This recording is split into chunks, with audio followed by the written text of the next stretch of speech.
आता ही चांगली, खरं म्हणजे जाहीर सभाच मला ठाण्यामध्ये परत घ्यायची, मी पुन्हा येणारच आहे.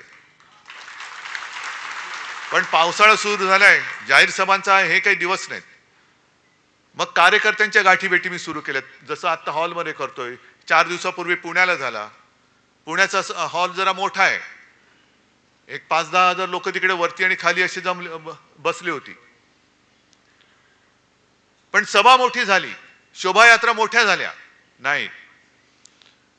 मी अजूनही सांगतो, वेळ गेलेली नाही, वेळ आहे. जवळपास 2-3 महिने आपल्या हातात आहेत.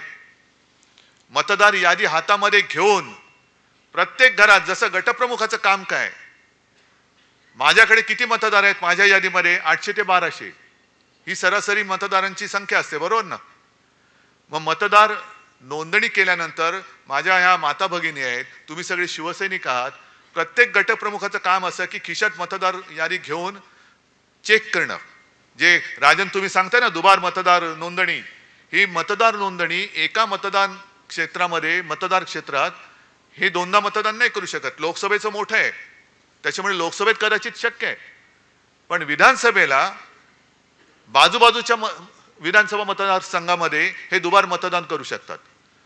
जर प्रत्येक गटप्रमुखांनी, आपल्या यादीपुरताच मतदारसंघ आहे माझा, ठाण्याचा मतदारसंघ शहराचा किती आहे? असेल 5 लाख, पण माझ्याकडे जबाबदारी या 1200 मतदारांची आहे. मग 1200 मतदार खरे आहेत की खोटे आहेत? आणखीन कोण नवीन घुसलेत का? जे जुने होते ते बरोबर जागेवर आहेत का?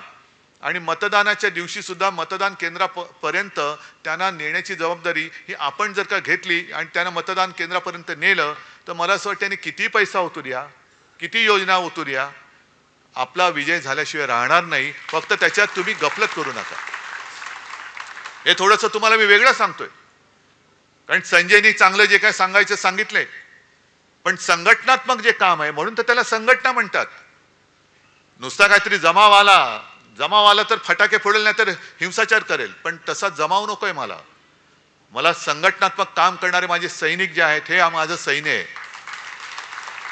म्हणून मध्ये मी जे बोललो ना मुनगट्टीवारना, की अरे तुम्ही माझा पक्ष चोरलात, सगळं चिन्ह चोरलं, सगळं चोरलं, तेही कमी पडतंय म्हणून तुम्ही लंडनला जाऊन वाघनखं घेऊन आलात. पण आता वाघनखं आणि मुनगट्टीवार काहीच जुळत नाही, काहीच जुळत नाही.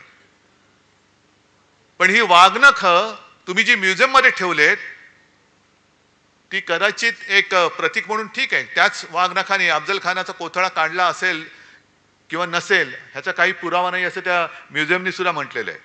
पण महाराज शिवकालीन ते हत्यार आहे, छत्रपती शिवाजी महाराजांनी ते वापरलं होतं, म्हणून त्या वाघनखांबद्दल आम्हाला आदर आहेच. पण आत्ताच्या काळातली वाघनखं ही आहेत, जे माझे सैनिक आहेत, ही वाघनखं आहेत. आणि म्हणून मी अब्दालीला घाबरत नाही. येऊच दे. ज्या ज्या वेळेला महाराष्ट्रावरती संकट आलं, तेव्हा जे महाराष्ट्राने एक तेज दाखवलं, ते तेज पुन्हा दाखवण्याची वेळ आलेली आहे. आता सुद्धा यांच्या ज्या काही योजना आहेत, 1500 रुपये देत आहेत. अहो 15 लाख देणार होतो तुम्ही, 15 लाखाचे 1500 का झाले? प्रत्येकाच्या खात्यामध्ये, भाई और बहनों, जो विदेश में पैसा पड़ा है ना, तो सगळा आणला तर तुमच्या खात्यामध्ये 15-15 लाख रुपये असेच येतील. मग त्या 15 लाखाचे 1500 का केलेत? वरची शून्य कोणाच्या खिशात गेली? मिंढ्याच्या. कारण जाऊ तिथे खाऊ हा यांचा धंदा आहे. आज सुद्धा ठाण्यामध्ये ती जी एक योजना आणतात, क्लस्टर, चांगली योजना, चांगली आहे. त्या घरांना, तिथल्या लोकांना घरं मिळाली पाहिजेत. पण टांगावा काय करायचा, देखावा काय करायचा, की सरकारी योजना आहेच, कंपनी सरकारची आहे, महाप्रीत, पण यांची महाप्रीत यांच्या लाडक्या कॉन्ट्रॅक्टरवरती आहे, लोकांवरती नाहीये. ही जी प्रीती आहे त्यांची, म्हणजे प्रेम आहे, ते कॉन्ट्रॅक्टरसाठी आहे.